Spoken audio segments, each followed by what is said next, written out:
Es momento de escuchar nuestro mensaje de esperanza. Somos Iglesia Oasis de Crystal Lake. Hermanos, muy buenos días. Estamos empezando nuestra semana 20 semanas en tan solo 8 capítulos. Y hoy entramos en el capítulo número 9 de Nehemías. Palabra en acción, manos a la obra. Si recuerdan, el pueblo de Israel, si alguien necesita una Biblia, por favor puede levantar usted su mano y nosotros con muchísimo gusto se la vamos a hacer llegar. Hoy no traigo nada aquí como para que lea, como normalmente lo hago, y es un ejercicio para que todos podamos leer. Así que puede levantar su mano, mi hermana Laura, mi hermano Víctor, y con muchísimo gusto le harán llegar una Biblia. La semana 20, probablemente usted llegó hoy a la iglesia con que, ya llevamos 20 semanas con este bendito libro de Nehemías. Digo, son 20 y deliciosas y hermosas semanas que Dios nos ha estado llevando a una jornada fantástica que Dios nos ha enseñado que debemos tener manos a la obra. Y manos a la obra surge en el capítulo 2, en los versículos, me parece que 13, 14, por ahí, donde el pueblo de Israel escucha las noticias a través de Nehemías y les dice, Dios me ha enviado aquí para poder restaurar los muros de esta ciudad. Recuerden que esta ciudad de Jerusalén había sido derribada, había sido quemada, no había nada bueno. Nadie daba nada por esta ciudad. Mas sin embargo, Dios se acuerda de sus promesas para Israel y decide tocar a Nehemías. Y Nehemías, que era una persona muy influyente, trabajaba para el gobierno en aquel tiempo del imperio de Babilonia, donde Dios le envía y le da los recursos para que empiece a trabajar y empiece a levantar y a restaurar estos muros. Pero hemos aprendido también que en esta restauración de los muros no solamente significa la ciudad literal, pero también habla de una restauración personal en nuestras vidas, en nuestra restauración en nuestra vida espiritual. Pero también vimos cuál es la jornada del creyente. Empezamos con Cristo, seguimos avanzando, nos bautizamos, crecemos en la palabra, tenemos momentos difíciles, andamos en valles de sombra de muerte, pero una vez más el Espíritu de Dios nos viene a afirmar y a confortar, y a levantar para poder seguir en nuestra jornada. Manos a la obra no significa solamente lo que hizo Nehemías, sino es el reto y la enseñanza que Dios nos viene a dar a usted y a mí, en que podamos hacer nuestro trabajo que nos corresponde como líderes de nuestro hogar. Papás, mamás, hijos, hijas, abuelos, abuelas, todos tenemos un papel muy importante que desarrollar en nuestras familias. Y la palabra de Dios es bien clara a esto respecto. Nuestra obediencia a Dios es fundamental. Dios ha prometido que estaría con nosotros hasta el fin del mundo, es lo que dice la palabra. Por lo tanto, si Dios ha dicho que estará con nosotros, solamente hay una cosa que nos corresponde hacer, que es obedecer. Qué fácil es obedecer, ¿a poco no? A ver, Alejandro, cómete 4 tacos. Amén. Yo me agarro y me como 4 tacos. Bien difícil, ¿verdad? No es nada fácil. Pero cuando me dicen, Alejandro, ya no vas a comer tus 20 tortillas al día, tienes que comerte 4. Óigame, ¿no? ¿Cómo cree? ¿Qué va a ser de mi vida? Es difícil poder obedecer cosas sencillas. Ahora las espirituales. Ahora, ¿qué tan fácil son obedecer las cosas que Dios nos ha mandado obedecer? ¿Qué tan fácil es para el esposo amar y respetar y servir a su esposa, verdad, esposos? No, y eso por el codazo que dio la esposa. Dígame. ¿Qué tan fácil es la esposa obedecer a su esposo y servirle, verdad, esposas? Amén. Amén. O sea, hay retos, hay cosas que la palabra de Dios nos manda a obedecer. Y en el capítulo 9 sucede algo maravilloso. Después de tantos retos que había sucedido para el pueblo de Israel de construir, a pesar de las adversidades, a pesar de los problemas tan difíciles que estuvieron hasta a punto de levantarse en guerra con los vecinos alrededor porque estaban todos llenos de celos de que todo les estaba yendo bien, había problemas interiores también. Pero Dios a través de Nehemías les sacude, ¡hey! Ustedes no tienen que ser así contra sus propios hermanos, tienen que obedecer. Y después que empezaron a obedecer y después en que empezaron a reconstruir, a punto ya de terminar ya las puertas que instalarse en los muros de Jerusalén, empiezan a abrir la palabra de Dios. Abraham nos habló la semana pasada acerca de que cuando Esdras se levantó y abrió la palabra de Dios, dice que estuvieron parados por más de 3 horas o por 3 horas escuchando la ley de Dios. Yo quisiera ver cuánto aguantamos parados y yo predicando aquí 3 horas. ¿Aguantarán? Vamos a intentarlo. ¿Qué les parece? No, no es cierto. No se espanten. Pero era tanta la curiosidad de este pueblo de que ellos nunca habían escuchado la ley de Dios. Recuerden que ellos estaban cautivos por 70 años, eran esclavos. No había una iglesia como Iglesia Oasis donde pues aquí estamos y vamos a la iglesia. No había nada. Sus papás se habían olvidado de enseñarle a sus hijos de lo que era importante, de meditar en la palabra de Dios. Por lo tanto, ellos quedaron simplemente con la mente borrada. Pero sin embargo, Dios siempre guarda un remanente donde Él va a cumplir su promesa. Y es donde levanta a Nehemías. Y después que en el capítulo 8 que empezaron a escuchar la palabra de Dios, cuán grande es Dios y de todas las promesas y de dónde los había sacado Dios a sus padres, dice que ellos empezaron a llorar. Oiga, imagínense más miles de personas paradas escuchando a un Señor leer la palabra de Dios y ver las hermosas milagros que Dios hizo para sus padres, para darles libertad y darles una tierra prometida. Dice que ellos empezaron a llorar. Y empezaron a llorar porque ¿cómo es posible que nos hayamos olvidado de cuán grande es Dios? ¿Cómo es posible que nuestros padres se hayan olvidado de las cosas que Dios había hecho para cada uno de ellos? Pero Esdras y Nehemías y todos los levitas les dicen al pueblo, no lloren, no se pongan tristes, al contrario, estén felices porque miren hasta Dios ha cumplido hoy su promesa que ya les ha restaurado una vez más esta ciudad. Y ellos empiezan a vivir una etapa maravillosa que se llama avivamiento. Avivamiento. Esta palabra avivamiento es muy mal interpretada muchísimas veces.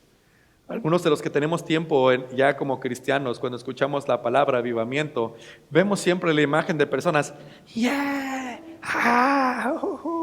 o algunas escenas místicas donde que la gente se cae y hay una gran conmoción. Y la gente llama a esto avivamiento. Pero sin embargo, muchas de estas personas cuando regresan a sus casas siguen teniendo las malas costumbres, los malos hábitos y la falta de disciplinas en sus vidas espirituales. La gente en la sociedad llama, o muchísimos en el contexto de las iglesias, avivamiento a un estado emocional. Y no es así. Pero sin embargo, la palabra de Dios nos revela bastante qué significa esto. Y es lo que está experimentando el pueblo de Israel en el capítulo 9, un avivamiento. Pero tuvo que venir un avivamiento a través de ser reavivados, renovados y restaurados. ¿Cuántos de nosotros hemos estado experimentando esa etapa en nuestras vidas de ser reavivados? De ser renovados constantemente. Algunos de los que ya llevamos tiempo aquí caminando con Cristo, podemos detenernos un rato y mirar hacia atrás y decir, wow, Señor, ¿cómo me has ayudado? Me has ayudado, antes era bien grosero en mis palabras. Y ahora, Señor, ya llevo más de 2 años que ni una profanidad sale de mi boca. Wow, Señor, antes era un mal administrador, pero tú me has enseñado a través de tu palabra cómo ser buen administrador. Wow, Señor, antes hablaba puras tonterías a mi familia y ahora solamente uso mis palabras a través de lo que tú me has enseñado para edificar. Eso habla de renovar y restaurar. Habla de que cuando usted dice vamos a restaurar esto, habla de a mí me hago un comercial aquí, me encanta el History Channel. Había un programa que decía American Restoration. Era un tipo que agarraba las cosas viejitas y las arreglaba y las restauraba a su condición original y parecían nuevas. Me encantaba. Y eso es lo que Dios hace en cada uno de nosotros, restaurándonos. Nosotros estábamos perdidos en nuestros pecados. Cuando Adán y Eva estaban en la condición que eran perfectos, no había pecado, no había malicia con ellos, pero entra el pecado y acaba con todos. Pero Dios, en lugar de destruir a su creación, decide restaurarla a través de la vida de nuestro Señor Jesucristo, para que usted y yo no seamos condenados, sino fuéramos salvados a través del sacrificio en la cruz de nuestro Señor Jesucristo. Y entonces dice que aquellos que le creyeron les dio el derecho de ser llamados hijos de Dios. ¡Wow! De condenados, malvivientes y a la perdición y al infierno, a ser hijos de Dios. Eso es una restauración. Y eso es una restauración constante. La renovación es constante. Y el ser reavivados es constante. Renovación, reavivados y renovados es igual a avivamiento. Avivamiento. Obviamente la palabra avivamiento está limitada solamente para los cristianos, para los creyentes. Se refiere a creyentes que se encuentran en una condición espiritual muy baja y que fueron reavivados, renovados y restaurados a la vitalidad y el poder. Aquí en este capítulo 9, Nehemías, lo podemos ver en la vida del pueblo de Israel, mis hermanos. ¿Por qué no abre su Biblia en esta hermosa mañana? En el capítulo 9 de Nehemías, está en la página 694.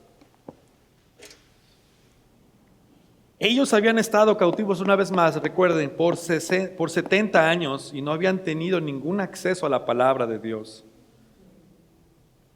No había nadie allí que les pudiera leer las escrituras. Cuando regresaron a su tierra, los muros fueron reedificados. Recuerden, una vez más, lo hablamos al principio. Nehemías dispuso que hubiera a un tiempo la lectura de la palabra de Dios. Wow. Nehemías les dice, oigan señores, todo es bueno, pero si no hay palabra de Dios, no están bien las cosas. Usted puede saltar, usted puede brincar, usted puede decir cantar aleluya y sacar su escudo de que le va Jesucristo, su equipo de Jesucristo. Pero si no hay palabra de Dios en sus acciones y en su palabra, en su diario vivir constantemente, ¿cómo se lo explica? Y la palabra de Dios es Dios mismo. Si no hay palabra, dice Jesucristo que pues, mis palabras son verdad y son vida. Y si no hay vida en usted, ¿qué hay entonces? Muerte. Por eso es que necesitamos ser reavivados. Reavivados, me hablo de una persona que ya está así como que moribundo, agonizando, a punto de morir, ya que la gente dice, no, pues ahora sí ya, que entren al cura, no, para que se confiese, pero no va a poder, pues ya está más para allá, ni puede ni hablar. Pero de repente viene ese poder. Eso es reavivar, eso es avivamiento, volver en sí, tener conciencia una vez más de la condición en que estamos. Eso es avivamiento. Y eso es lo que está experimentando el pueblo de Israel en ese momento. Un avivamiento, porque reconoce su condición, que sus padres se olvidaron de la palabra de Dios, que sus padres se olvidaron de enseñarles a ellos, que sus padres se olvidaron de cuán grande Dios había sido con ellos, de que sus padres habían olvidado y se habían vuelto tercos, testarudos y berrinchudos e hicieron, por así que dice José Alfredo Jiménez, yo sigo siendo el rey, Señor. ¿Cuántos cristianos hay así hoy en día? No me contesten, piénselo nada más. Pero el pueblo lloró en el capítulo 8 cuando escuchaba la palabra de Dios. Y ese lloro no habla solamente de me siento triste. ¿Cuántos hemos llorado de gozo? Yo soy muy chillón, la verdad, pues sí, no me da. Los hombres sabemos llorar. ¿Sí? ¿Quién dice que los hombres no deben llorar? Claro que lloramos. Y lloramos más feo cuando no nos ven. Nomás no, esposas, en verdad, nosotros los hombres lloramos. Es algo importante y eso es lo que causa el sentimiento de la palabra de Dios. Cuando usted le da la oportunidad a la palabra de Dios, algo va a suceder en su corazón. No se queda vacía, es tan poderosa, es tan viva y es tan eficaz y produce una acción, una reacción. Esdras, cuando empezó a leer la palabra de Dios, entendió su compromiso. Cuando usted tenga la oportunidad, lea Esdras en el capítulo 9, es un libro anterior de Nehemías. Cuando empieza a hacer esta oración, Nehemías entendió que él tenía una responsabilidad y decidió compartir la palabra de Dios cuando fuera el tiempo y en cada momento. Así que, mi hermano, no puede haber un avivamiento o una renovación espiritual fuera de la palabra de Dios. Una vez más, mis hermanos, perdóneme, pero nosotros no somos una iglesia que estamos aquí para entretenerlo. Somos una iglesia que estamos comprometidos, y yo principalmente estoy comprometido con Dios y con usted, de poder decirle lo que la Biblia dice. Y no, la verdad, no puede haber avivamiento, no puede haber renovación, no puede haber vida si la palabra de Dios no está en su corazón. ¿Quiere ver cómo anda una persona cuando no tiene la palabra de Dios en su corazón? Amargado, enojado, preocupado, triste, angustiado, molesto, todo le irrita. Su opinión es la mejor. Dios allá el domingo en la iglesia. No puede haber una renovación. No puede haber un quebrantamiento genuino. No puede haber un avivamiento. No puede haber un volver en sí. si no es a través del efecto de la palabra de nuestro Señor Jesucristo. Vamos a leer el versículo 1 del capítulo 9. Son 30 y tantos, no, más de 38 versículos. No, sí, son 38 versículos. Voy a hacer mi mejor trabajo para poder avanzar en todos estos versículos porque son importantes. En caso de que no pueda avanzar con todos, no se preocupe, tenemos 300 días del año. Así que, por eso es yo que aquí déjeme hacer el paréntesis. Por eso es que a mí me encanta poder hablar de la palabra de Dios así, versículo por versículo. No vamos corriendo, mis hermanos. ¿O hay prisa? Se va del pastor, ya llevas 20 semanas con esto de Nehemías, ya cámbiale. Espérese. Dios tiene un propósito para usted y para mí. Rebájele sus revoluciones, alíñese con el Espíritu Santo y Dios y diga, ok, Señor, aquí estoy. Quiero poner manos a la obra de mi vida personal. Sea usted materia dispuesta para la palabra de Dios. Dice capítulo 9, versículo 1. El día 24 de ese mes, los israelitas se reunieron para ayunar, se vistieron de luto y echaron ceniza sobre la cabeza. Usted se ha de preguntar, bueno, ¿y estos qué tranza con eso de que se vistieron de luto, se echaron cenizas y se pusieron un saco de silicio? ¿De qué está hablando aquí? Primero que todo se reunieron los hijos de Israel. Ahora, cuando dice se reunieron a los hijos de Israel, el ayuno, cuando alguien ayuna, ese tema lo hablamos hace varias semanas atrás. El ayuno es el abstenerse de ciertas cosas, ya sea alimentos, redes sociales, de esas cosas rutinarias. Si usted se abstiene para poder concentrarse, o en este caso, poder dedicárselo a Dios. Ahora, pero esto me habla y me da a entender de que nuestro corazón, lo más importante en este momento, es la dirección de Dios. No me importa ahorita lo que diga Facebook, no me importa la televisión, es más, no me importa ni siquiera comer, ni lo que he visto, lo que me importa es pasar un tiempo de humildad delante de Dios y decir, Señor, quiero alejarme un poquito de estas cosas rutinarias para poder buscar tu dirección y para poder reconocer también mi condición. Y es lo que está haciendo el pueblo de Israel en este momento, le está diciendo, estamos tan afligidos por nuestro pecado que la comida no es tan importante en este momento, Señor. Ellos habían reconocido que sus papás habían pecado y que ellos también habían pecado. Por lo tanto, ellos decían, ¿saben qué? No me importa ahorita en este momento otra cosa, no me importa los banquetes, no me importa nada. Estoy tan afligido por mi pecado, Señor, que me interesa separarme de esto para venir delante de ti. ¿Alguna vez se ha sentido usted afligido por su pecado? Algunos sí. Algunos probablemente están así como que, pues como decía, ahora sí perdono, como dice la Bárbara, me asusta pero me gusta. El pecado siempre va a ser algo que nuestra carne va a desear. El pecado siempre va a ser algo que nuestra carne y nuestros pensamientos lo va a disfrutar. Pero el Espíritu de Dios que vive dentro del creyente va a decir no. Por lo tanto, es importante que nosotros podamos reflexionar ¿dónde está nuestra vida espiritual en este momento? Y no solamente eso, sino estamos separándonos un tiempecito para poder concentrarnos delante de Dios. Es lo que estaba haciendo el pueblo de Israel en ese momento y se vistieron de luto. Esto me habla de que era un momento solemne. Me habla de que era un momento muy personal y muy íntimo, que estaba afligido su corazón. Dice que también que se pusieron cenizas en la cabeza y que se pusieron en ese tiempo cuando hacían esto, cenizas en la cabeza y se ponían algo que le llaman silicio, era un saco que era construido por pelos de camello y de chivo. En pocas palabras, imagínese, póngase usted un chalequito o un abrigo que esté tejido de ese hermoso pelo de camello, de ese que le va a estar picando las costillas cada rato, de ese pelo de cabra, de chivo que es tan incómodo y parecen agujas los que uno tienen ahí. Pero era tanta su humildad y tanta su aflicción que cuando ellos utilizaban ese saco estaban hablando acerca de que está afligido por sus pecados. Este tipo está teniendo un momento personal con Dios porque está reconociendo su pecado. Y cuando habla acerca de las cenizas que se aventaban sobre su cabeza, sabemos que las cenizas son los residuos de las cosas que quemamos. Y esto me habla algo muy interesante porque ellos no les importaban las cosas materiales en ese momento. Se ponían en señal de humildad y decir, Señor, no me importa. Es mi humillación, no me importan las cosas materiales. El orgullo, la vanidad es lo más asqueroso y o sea, todo este tiene un símbolo interesante. Me vengo a rendir a ti. Y era un momento muy personal que estaba teniendo el pueblo de Israel en ese momento. Recuerde, es muy importante que usted y yo podamos tener este tipo de reflexión constantemente. ¿Me duele mi pecado? ¿Me duele mi desobediencia?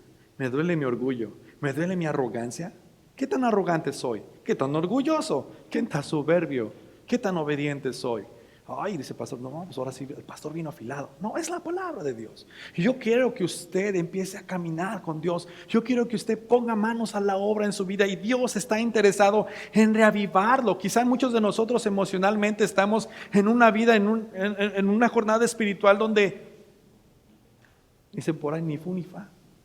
Me siento más muerto que vivo. No siento ya cosquillitas en el corazón. Necesito que me den unos electroshocks y solamente la palabra de Dios lo va a hacer. Si la palabra, no hay, le voy a decir una cosa, fuera de Dios, fuera de Jesucristo, nada podemos hacer. Dice Jesucristo, yo soy la fuente de agua viva y si tú bebes de esta agua no tendrás sed jamás. Y para el creyente que hoy en día en su jornada espiritual está sediento, ¿de dónde va a tomar agua? De la palabra de Dios. No hay nada que pueda revivir su espíritu que sea la palabra de Dios. Porque si lo hubiera, entonces nuestro mundo no estuviera como está. Nuestro mundo trata de saciar y revivir a través de sus propias cosas personales. No, esto sí me va a funcionar y esto sí me va a traer felicidad. Cuando me compre el carro, ahora sí, ya se acabó mi tristeza. Se compra el carro y después anda todo estresado que no sabe cómo pagarlo. No, pero ahora sí, cuando lo pague, ahora sí. Lo acaba de pagar y de repente sigue igual de triste. No, pero ahora sí, cuando yo cumpla esto, ahora sí, Señor. Esa es la señal de que tú me estás dando y eso es lo que me vas a dar felicidad. ¿Qué cree? No hay palabra, no hay obediencia. No podremos estar vivos. No puede haber un avivamiento en mi vida. No hay un momento de reflexión personal como lo está haciendo el pueblo de Israel en este momento. Vamos a seguir leyendo el versículo 3, dice, en el versículo 2, habiéndose separado de los extranjeros, confesaron públicamente sus propios pecados y la maldad de sus antepasados. Ay, Dios mío. En algunas versiones, dice, en la versión Reina Valera, dice, y puestos de pie, confesaron sus pecados. ¿Qué tan importante es la confesión de pecados, mi hermano? Ahora no a mí, yo no soy el que usted te tiene que confesar, porque yo soy igual de usted que usted de pecador. Pero delante de Dios venimos a confesar nuestros pecados, para que Él nos libre de todo mal. ¿Cuál fue la última vez que usted confesó sus pecados delante de Dios? ¿Cuándo fue la última vez que nosotros como creyentes en nuestro diario caminar, en nuestro paso que damos, nos tomamos el tiempo para reflexionar y decir si las decisiones que estoy tomando, si las palabras que estoy hablando, si mis pensamientos, si mi forma de proceder es verdaderamente bíblico, es verdaderamente lo que Dios quiere? Estás estudiando, estás leyendo la palabra de Dios para lo que vas a hacer, pero si usted dice, no me importa, por lo tanto puede existir un pecado de orgullo, de soberbia, de vanidad, de suficientemente fuerte y más que Dios. ¿Qué tan fácil es el pecado? ¿Qué es pecado? Usted me dirá. Se ha de preguntar, a ver, pastor, platíqueme, ¿qué es pecado? Y aquí va a ser un ejercicio muy interesante. Ustedes ya lo han visto. No soy buen artista, nada que se le parezca. Según yo, esto es un círculo, podría ser un huevo, ¿verdad? Pero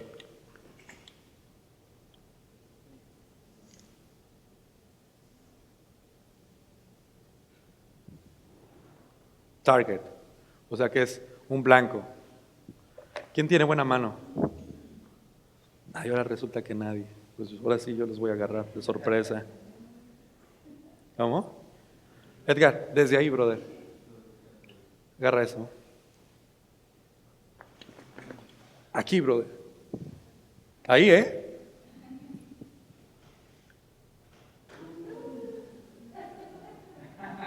No juegas béisbol, ¿verdad? No, no es cierto. ¿Qué pasó? ¿Qué sucedió? ¿Por poquito o por mucho? Ok, te la voy a poner más fácil, Edgar. Va una, órale. Aquí. 2. ¿Qué pasó? Van 2. Más fácil.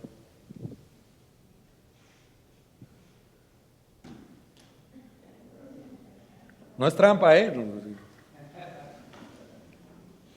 Fallarle al blanco es pecado. Si le damos al centro es obediencia, es objetivo, misión cumplida.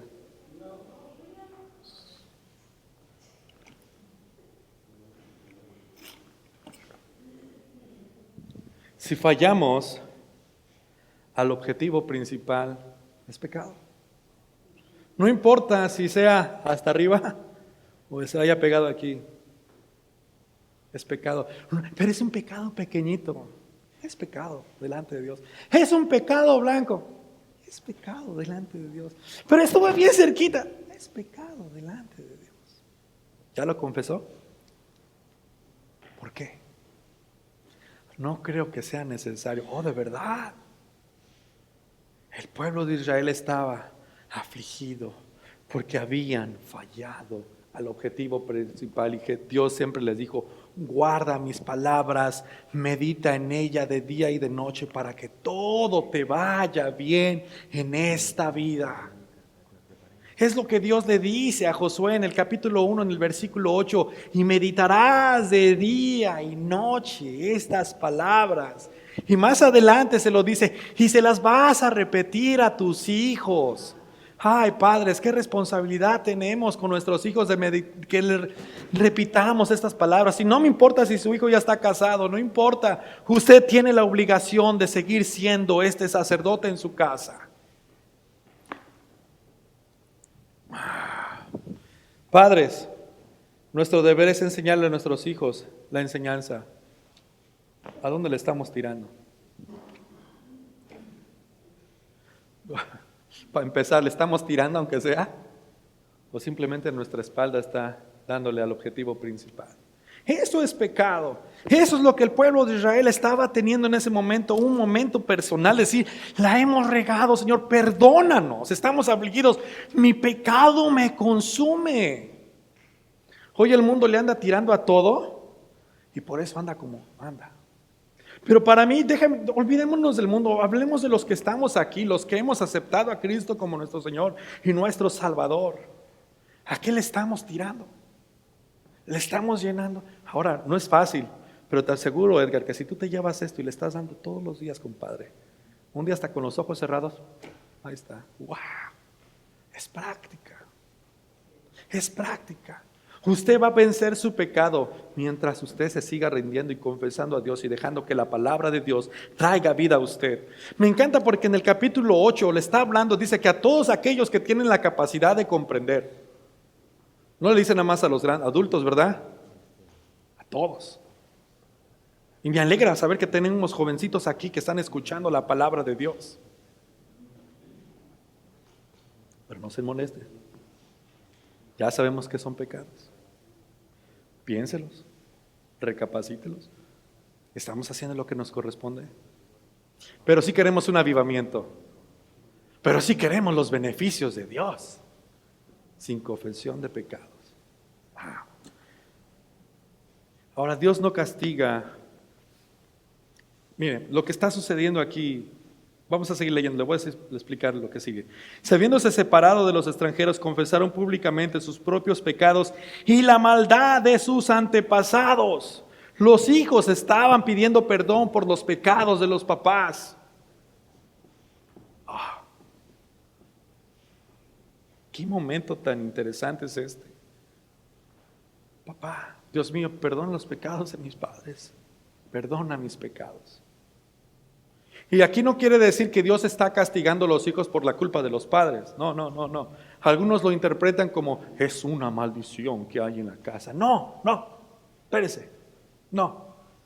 Dios, cada quien hace responsable a cada uno. Cuando usted tenga la oportunidad, lea Ezequiel 18, dice, yo no voy a castigar al hijo si se porta bien por causa del papá. Si el hijo hace cosas buenas, yo le voy a dar su recompensa. Y aunque su papá haya sido un borrachote drogadicto, pero si el hijo ama la verdad y empieza a practicar la verdad, él no va a cosechar las responsabilidades de su papá. Pero lo que Dios nos está diciendo aquí es la influencia que existe en nuestro hogar de los malos hábitos. Hay un dicho muy conocido, el que con lobos anda. Hijo, no seas borracho, y el papá con la botella. ¿Qué es lo que va a aprender a hacer el hijo? Está bien ser borracho, está bien ser grosero, está bien gritarle a mamá, está bien gritarle a papá, está bien pegarle a mi hermano porque mi papá y mamá le pegan. It's okay. Y Dios dice, no. Tienen que empezar a escudriñar y leer esta palabra, confesar sus pecados y recapacitar, volver en sí, reconocer su maldad y aceptar mis promesas para cada uno de ustedes. ¿Cuántas promesas de Dios se sabe? Hay 3,565 promesas de Dios. ¿Cuántas de ustedes se sabe? ¿Cuántas de ellas usted sabe? ¿Cuántas de ellas usted practica a diario? ¿Cuántas de ellas se las repite a sus hijos? ¿Cuántas de ellas usted se las repite a sí mismo? Hay mucho trabajo por hacer, mis hermanos. Dios quiere que pongamos nuestras manos a la obra. Que podamos recapacitar y volver en sí y decir, Señor, perdona mi maldad, perdóname esta flojera espiritual que me cargo. Ando arrastrando la cobija de pereza espiritual. Ay, Señor, eso de orar, como que pues, ya me cansa. Ay, Señor, eso de leer la Biblia, pues nomás el primer versículo, nomás ni le entiendo. Pues mejor espero al domingo que el pastor ahí se aviente un buen sermón y pues ahí está.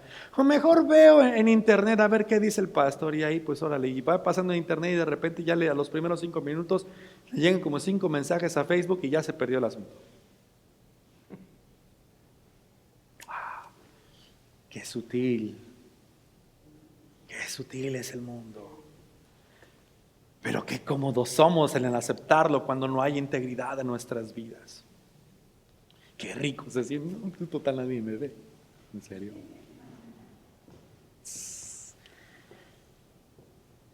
Dios no hace responsable a sus hijos de sus pecados. Hijos no son responsables de los pecados de sus padres, pero ustedes, padres, en este momento tienen que enseñar a sus hijos lo que es la verdad. Y no solamente, mira, aquí dice la Biblia eso. Sí, enséñamelo, papá. Enséñamelo, mamá, ¿cómo se ve? Si es así, de verdad, ¿y por qué le gritas bien feo a mi mamá? ¿O por qué le das cachetadas a papá? ¿Por qué nunca estás aquí? ¿Por qué eres muy grosero? ¿Por qué eres muy grosera? Sí, me dices que yo me venga a leer la Biblia cuando tú no la modelas. Ese es el ejemplo que estamos dejando en nuestro hogar. Y los hijos que han estado ahí entendieron eso. Mis papás no hicieron un buen trabajo. Yo quiero empezar bien. Perdona sus pecados, perdona mis pecados, avívame, quebrántame con tu palabra y de tu Espíritu Santo en mí para que pueda ser fuerte y cumplir el objetivo principal en obediencia hacia ti. ¿Cuántos de nosotros no queremos ser obedientes? ¿Qué nos lo impide? Yo quiero ser obediente. Oiga, pues yo también soy humano, me equivoco. Tengo cara de angelito, pero pues también cometo errores. Versículo 3, y asumieron así su responsabilidad. Durante 3 horas leyeron el libro de la ley del Señor su Dios. Y en las 3 horas siguientes la confesaron sus pecados y lo adoraron. 3 horas, Dios mío. Y a veces en la iglesia se me quedan durmiendo con 1 hora y media. Y eso que le metemos música. 3 horas.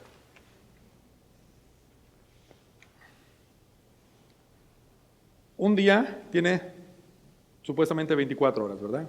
Pero oficialmente un día consta de 12 horas, porque otras 12 normalmente, pues no, ya están muchos.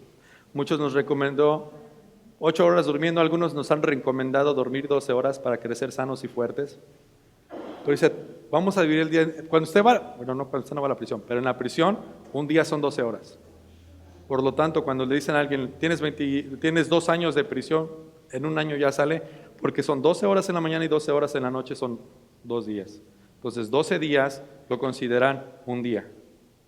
Y eso era muy común en el pueblo judío. Entonces, 3, dividían su día en 3 horas. 3 por 4 son 12. Y dice que 3 horas ocuparon ellos para solamente confesar sus pecados. 3 horas para leer la palabra de Dios. Ahí está escrito, léalo. 3 horas para confesar sus pecados. Oiga, pues la lista estaba grande como para echarle 3 horas, ¿no? Por eso es que estaban tan afligidos. Y yo le puedo garantizar que si usted y yo somos honestos, probablemente andamos confesando, tome este tiempo para confesar nuestros pecados. Sientes un día y sea honesto a la luz de la palabra, Señor, escudriña mi corazón. Soy malo, pero no tanto, Señor. Sí oro, pero cuando puedo. Pero tengo ganas, Okay. Sí te confieso algunos, pero algunos me da vergüenza, Señor. 3 horas leyendo la palabra de Dios. Y dice que estaban parados, de pie 3 horas. ¿Es cansada la palabra de Dios? ¿Es cansada la Biblia? Quizá para el corazón que está afligido y muerto, sí lo es. Pero no habrá otra cosa que te pueda revivir que no sea la palabra de Dios. ¿Dónde estamos, mis hermanos? ¿Qué es lo que Dios nos está llamando? ¿Cómo organizamos nuestros días? ¿Dónde lo pasamos? De 12 horas, dígame usted qué hace esas 12 horas. No, pastor, pues yo trabajo. ¿Trabajas las 12 horas? Probablemente sí. Hay personas que trabajan demasiado. Yo era una de ellos, tenía hasta 3 trabajos en una semana. Entraba desde las 4:30 de la mañana y salía hasta como las 11 y 11:30 de la noche. Me quedaba a dormir en mi carro en un estacionamiento, porque al otro día tenía que ir a trabajar a las 4:30. Oiga, salgo a las 11, 11:30 de la noche. De aquí en lo que llego a mi casa, llegaba a las 12, 12:30, de ahí nomás dormir 2 horas y después levantarme para manejar otra vez, regresar. Hay personas que así tienen y son prisioneros de sus propias decisiones.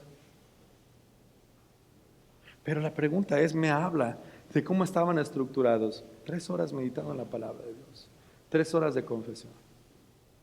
Pero mire lo que sigue más adelante. Y las 3 horas siguientes le confesaron sus pecados y lo adoraron. ¿Cuántas horas ocupa usted para adorar a Dios en su vida personal? ¿Qué es alabar a Dios? ¿Qué es adorar a Dios? Es atribuir las cualidades de lo que Dios es. Dios, eres bueno porque no me has pagado conforme a mis pecados. Señor, eres grande y poderoso porque nadie ha hecho los milagros y los prodigios que tú has hecho. Señor, eres incomparable porque tú rescataste, mi Dios, a esta gente de su esclavitud. Tú creaste los cielos y la tierra y el mar todavía ahí está contenido, no se han desbordado. Los atributos de Dios. ¿Cuántas veces usted reconoce al día los atributos de Dios? Ahora, si ponemos reconocimiento en los atributos de Dios y cuando vengo a Dios a pedirle por mis necesidades, ¿cuál de los dos está más grande? Pues así como que pues ya ni para qué preguntar. Mis necesidades son más grandes que tus atributos, Señor. Tengamos muchísimo cuidado, mis hermanos. El primer paso para nuestro avivamiento personal, hermano, es el quebrantamiento. Sin quebrantamiento, sin reconocimiento, no puede haber vida. Como lo dicen los fisiculturistas, no pain, no gain. Si no se siente el estrés y si no le duele, pues nunca va a recrecer su músculo. Vamos a seguir leyendo, no se me guste. Usted sonría porque hay vida, sonría porque la palabra de Dios hoy está aquí. Hay muchas personas que llegan a la iglesia tristes porque son siempre los mismos. Ya ni dan ganas de ir. Que la palabra de Dios no es lo suficiente para que usted pueda venir y decir, Señor, tu palabra es mejor que las multitudes. Tu palabra es mejor que las 50,000 luces y gran escenario. Tu palabra, Señor, es más vida que cualquier cosa pueda existir humanamente. Y yo me deleito y yo me gozo cuando voy el domingo con mis hermanos en la fe para poder escuchar que tú me amas y que tienes un plan maravilloso para mí. Si la palabra de Dios no es suficiente para usted, no lo será nada.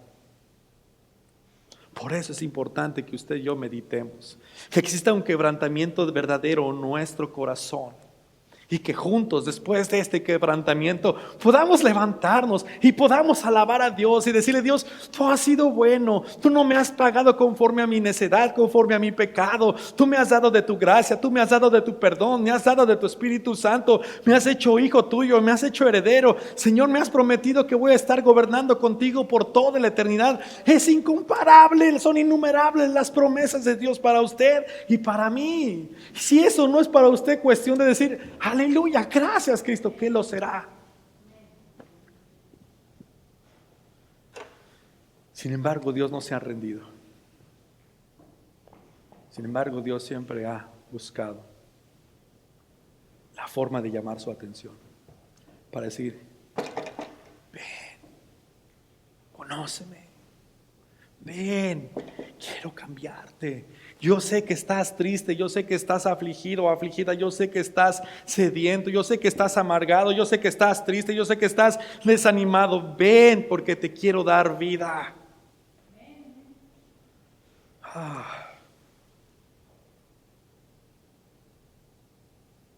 En el versículo 4 dice: luego los levitas Jesúa, Baní, Cadmiel, Sebanías, Buní, Serebías, Baní y Kenaní subieron a la plataforma en alta voz, invocaron al Señor su Dios, y los levitas Jesúa, Cadmiel, Baní, Hasabanías, Serebías, Jodías, Sebanías, Petaías clamaron: vamos, bendigan al Señor su Dios desde ahora y para siempre. Bendito sea, Señor, sea exaltado tu glorioso nombre, sé que está por encima de toda bendición y alabanza. Solo tú eres el Señor. Tú has hecho los cielos y los cielos de los cielos con todas sus estrellas. Tú le das vida a todo lo creado. ¿Quién le da vida a todo lo creado? ¿Quién?